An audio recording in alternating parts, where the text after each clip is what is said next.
क्या आपको कभी किसी महान चीज के लिए एक अनकही तड़प महसूस होती है? एक गहरे, अधिक सार्थक अस्तित्व की ओर खिंचाव? शायद आपने अपने जीवन में भगवान को स्वीकार करने के बारे में सुना है, लेकिन यह नहीं जानते कि कहां से शुरू करें। आज हम अपने जीवन में भगवान को कैसे स्वीकार करें, आध्यात्मिक परिवर्तन के लिए एक चरण दर चरण गाइड पर चर्चा करेंगे। यह यात्रा गहरी है और इसके पुरस्कार अनमोल हैं। हमारे साथ बने रहें, क्योंकि हम प्रत्येक चरण का अन्वेषण करेंगे, पवित्र ग्रंथों से अंतर्दृष्टियों के साथ समृद्ध और एक शक्तिशाली प्रार्थना के साथ समाप्त करेंगे, जो आपको इस परिवर्तनकारी यात्रा पर आरंभ करने में मदद करेगी। आइए इस जीवन परिवर्तनकारी अन्वेषण को एक साथ शुरू करें। एक अपरिचित भूमि के माध्यम से यात्रा पर निकलने की कल्पना करें। प्रारंभ में मार्ग भयावह और अस्पष्ट लग सकता है, हालांकि एक मार्गदर्शक के साथ प्रत्येक कदम अधिक आत्मविश्वास से भरा होता है और यात्रा अधिक समृद्ध होती जाती है। अपने जीवन में भगवान को स्वीकार करना इस यात्रा की तरह ही है। भगवान आपके मार्गदर्शक बन जाते हैं, आपका मार्ग प्रकाशित करते हैं, आराम प्रदान करते हैं और आपको आध्यात्मिक पूर्ति की ओर ले जाते हैं। आप इस यात्रा की शुरुआत कैसे करते हैं? आइए हम एक साथ इन कदमों की खोज करें। अपने जीवन में भगवान को स्वीकार करने का पहला कदम है उनकी आवश्यकता को स्वीकार करना। गीता में कहा गया है, जो व्यक्ति मुझे संपूर्ण भाव से भजता है और मुझ में अटल श्रद्धा रखता है, उसे मैं यथाशीघ्र संसार सागर से पार करता हूं। हमारी अपूर्णताओं और दिव्य मार्गदर्शन की आवश्यकता को पहचानना महत्वपूर्ण है। यह स्वीकारोक्ति आत्मनिंदा के बारे में नहीं है, बल्कि हमारी सीमाओं और भगवान के असीम प्रेम और अनुग्रह को समझने के बारे में है। यह समझने के बारे में है कि हमारी खामियों के बावजूद हम एक परिपूर्ण भगवान द्वारा गहराई से प्यार किए जाते हैं, जो हमारे साथ संबंध चाहते हैं। अगला कदम है भगवान पर विश्वास करना। गीता में भगवान श्री कृष्ण कहते हैं, जो मुझे अर्पण करता है, पत्र पुष्प फल जल, जो भी एक सच्चे हृदय से भक्ति भाव से अर्पण करता है, उसे मैं स्वीकार करता हूं। भगवान में विश्वास करने का मतलब है कि उन्होंने हमारे पापों के लिए बलिदान दिया और उनके माध्यम से आप भगवान के साथ एक व्यक्तिगत संबंध बना सकते हैं। यह विश्वास आपकी आध्यात्मिक परिवर्तन की नींव है। यह भगवान के बलिदान पर भरोसा करने और यह समझने के बारे में है कि उनकी मृत्यु और पुनरुत्थान के माध्यम से हमें अनंत जीवन का उपहार प्रदान किया गया है। विश्वास के बाद स्वीकारोक्ति आती है। जिसने मुझे संपूर्ण भाव से भजता है और मुझ में अटल श्रद्धा रखता है, उसे मैं यथाशीघ्र संसार सागर से पार करता हूं। अपने विश्वास की स्वीकारोक्ति भगवान के प्रति आपकी प्रतिबद्धता की एक शक्तिशाली घोषणा है। यह एक कदम है जो आपके निर्णय को ठोस बनाता है और आपके जीवन में भगवान के कार्य को करने के लिए आपका हृदय खोलता है। स्वीकारोक्ति सिर्फ एक बार की घटना नहीं है, बल्कि आपके विश्वास की दैनिक पुष्टि है। भगवान की इच्छा के अनुसार जीने के आपके समर्पण की एक निरंतर याद है। पश्चाताप इस यात्रा का एक महत्वपूर्ण हिस्सा है। सभी कर्मों को भगवान को अर्पित करके, संपूर्ण आसक्ति को छोड़कर जो व्यक्ति युद्ध करता है, वह पाप से नहीं लिप्त होता। पश्चाताप का मतलब है पिछले गलत कार्यों से दूर होना और भगवान को सम्मानित करने वाले तरीके से जीने का चयन करना। यह अपनी आदतों को बदलने और अपने जीवन को भगवान के शिक्षाओं के साथ संरेखित करने का एक सचेत निर्णय है। यह पश्चाताप की प्रक्रिया एक आध्यात्मिक नवीनीकरण लाती है, एक सफाई जो हमें नए सिरे से शुरू करने की अनुमति देती है, भगवान के अनुग्रह से सशक्त होती है। पश्चाताप के बाद अगला कदम है दीक्षा लेना।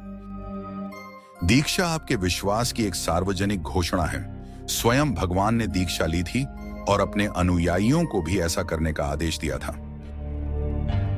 भगवत गीता में कहा गया है, जो व्यक्ति मुझे संपूर्ण भाव से भजता है और मुझ में अटल श्रद्धा रखता है, उसे मैं यथाशीघ्र संसार सागर से पार करता हूं।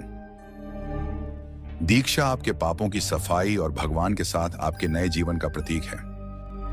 यह आपके पुराने स्वयं के मरने और भगवान को आपके प्रभु और उद्धारकर्ता के रूप में पुनर्जन्म लेने का प्रतीक है।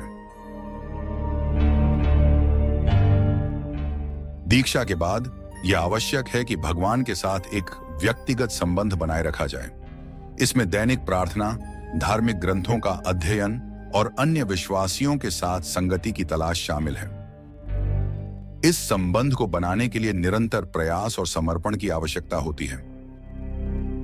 प्रार्थना भगवान के साथ आपका सीधा संपर्क है, आपके आशाओं, डर और कृतज्ञता को व्यक्त करने का एक तरीका है। दूसरी ओर धार्मिक ग्रंथ भगवान का वचन है, एक मार्गदर्शिका जो बुद्धि, प्रोत्साहन और निर्देश प्रदान करती है। इन प्रथाओं के साथ नियमित जुड़ाव आपके विश्वास को मजबूत करता है और आपको भगवान की इच्छा के साथ जुड़े रखता है। अंत में अपने विश्वास को अपने कार्यों के माध्यम से चमकने दें। धर्म का आचरण करते हुए ईश्वर को समर्पित व्यक्ति को प्राप्त होता है शाश्वत शांति और मोक्ष। आपका विश्वास आपके जीवन के तरीके, आपके द्वारा किए गए चुनावों और दूसरों के प्रति आपके व्यवहार में स्पष्ट होना चाहिए। दया, प्रेम और सेवा के कार्य भगवान के आपके जीवन में प्रेम को दर्शाते हैं और दूसरों को भगवान की खोज करने के लिए प्रेरित कर सकते हैं। अपने विश्वास को दैनिक जीवन में जीना भगवान के आपके जीवन में किए गए परिवर्तन का एक प्रमाण है और आपके आसपास के लोगों के लिए एक शक्तिशाली साक्षी के रूप में कार्य करता है। जीवन की उठापटक में हमारे भावनाओं को स्थिर न रखना बिना लंगर के जीवन के बवंडरों का सामना करना है, जो कि स्थिति की अप्रत्याशित ज्वार के साथ निरंतर ऊपर नीचे होती रहती है। हमारा प्रतिद्वंदी इस अस्थिरता का फायदा उठाता है, हमारे दिलों में संदेह और डर फुसफुसाता है। फिर भी क्या यह हमारी अपनी कमजोरी को पहचानने में नहीं है कि हम अपनी सबसे गहरी ताकत का दोहन करते हैं? जैसा कि भगवान कृष्ण ने कहा, जब मैं कमजोर हूं तब मैं मजबूत हूं। यह चुनौतियों को मिटाने के बारे में नहीं है, बल्कि उन्हें दिव्य शक्ति के साथ सामना करने के बारे में है। अकेले नहीं, बल्कि भगवान द्वारा सशक्त। भगवान की इच्छा को समर्पित करना निष्क्रियता के समान नहीं है, बल्कि एक सक्रिय, गतिशील समर्पण के लिए बुलाता है। यह समर्पण नियंत्रण खोने के बारे में नहीं है, बल्कि हमारे जीवन पर उनकी अंतिम अधिकारिता को स्वीकार करने के बारे में है। यह जीवन के तूफानों को अपार बाधाओं से ईश्वरीय हस्तक्षेप के अवसरों में बदल देता है, हमारे कमजोर क्षणों में भगवान की शक्ति को दिखाता है। नियंत्रण छोड़ने में हम भगवान के वादे की पूर्णता को अपनाते हैं। यह परीक्षण और क्लेश मात्र परीक्षण नहीं है, बल्कि एक गहरे, अधिक लचीले विश्वास की ओर कदम है। हमें उनकी महिमा के पात्रों में बदलते हैं। प्रत्येक समर्पण का कार्य, प्रत्येक विश्वास की प्रार्थना और विश्वास का प्रत्येक कदम हमें भगवान के दिल के करीब लाता है। संदेह और डर के हमलों के खिलाफ हमारे आत्माओं को मजबूत करता है। जब हम विश्वास को डर के ऊपर प्राथमिकता देने का सक्रिय निर्णय लेते हैं, यह हमारी मानव कमजोरियों से ऊपर उठने के लिए प्रेरित करता है। यह हमारे जीवन के सबसे अंधेरे क्षणों में बुने गए दिव्य उद्देश्य को प्रतिबिंबित करते हुए हमारी रोशनी को साहसपूर्वक चमकाने के लिए एक निमंत्रण है। भगवान के हाथों में अपनी समस्याओं को छोड़ना कमजोरी या समर्पण का संकेत नहीं है, बल्कि यह सर्वशक्तिमान पर विश्वास की एक गहरी घोषणा है। यह स्वीकार करना है कि हालांकि हमारी समझ सीमित हो सकती है, हम एक असीम और अनफेलिंग प्रेम के आलिंगन में हैं। यह विश्वास सुंदर तरीके से दर्शाया गया है जब भगवान कृष्ण हमें जीवन की नश्वर चिंताओं पर ध्यान देने के बजाय भगवान की अनंत और अपरिवर्तनीय प्रकृति में शांति को स्थिर करने की चुनौती देते हैं। यह हमें यह सोचने की चुनौती देता है कि हमारी चिंताएं अस्थायी हैं और हमारी शांति को भगवान की अनंत और अपरिवर्तनीय प्रकृति में स्थिर करने की आवश्यकता है। जीवन वास्तव में तूफानों से भरा है और कभी कभी ये तूफान हमारी आत्मा को उलटने की धमकी देते हैं। फिर भी यह ठीक इन क्षणों में है कि भगवान की शक्ति सबसे अधिक दिखाई देती है। उनकी उपस्थिति सबसे अधिक ठोस होती है। जब हम जीवन की समस्याओं को अपने विश्वास को हिला देने से रोकने का विकल्प चुनते हैं, जब हम विपत्ति के सामने भगवान की शक्ति पर सवाल उठाने से इनकार करते हैं, हम एक ऐसी शांति प्राप्त करते हैं जो सभी समझ को पार करती है।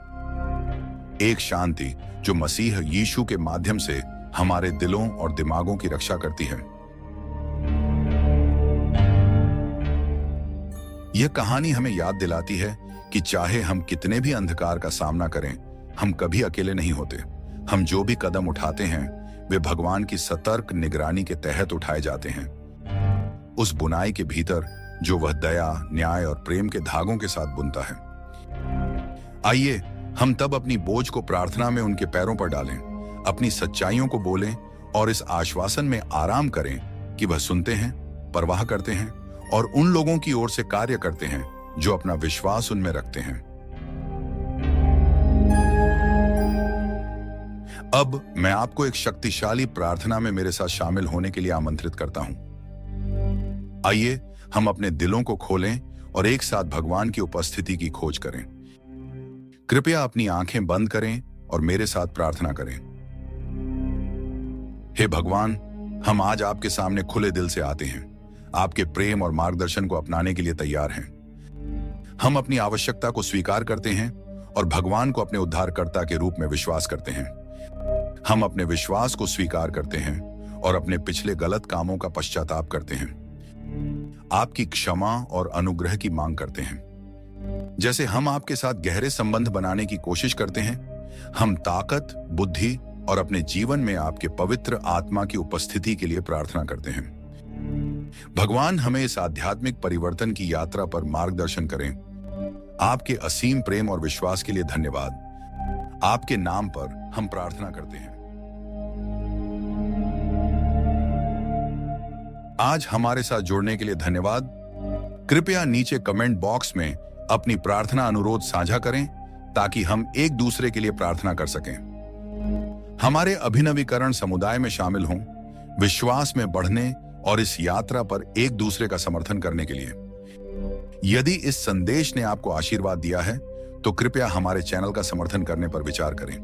अधिक जानकारी के लिए डिस्क्रिप्शन बॉक्स देखें और अधिक प्रेरणादायक सामग्री और अपडेट के लिए हमारे चैनल को सब्सक्राइब करना न भूलें। अगली बार तक याद रखें कि भगवान आपके साथ हैं, आपको आध्यात्मिक विकास और परिवर्तन की ओर मार्गदर्शन कर रहे हैं। अपने विश्वास में मजबूत रहें और आने वाली यात्रा को अपनाएं।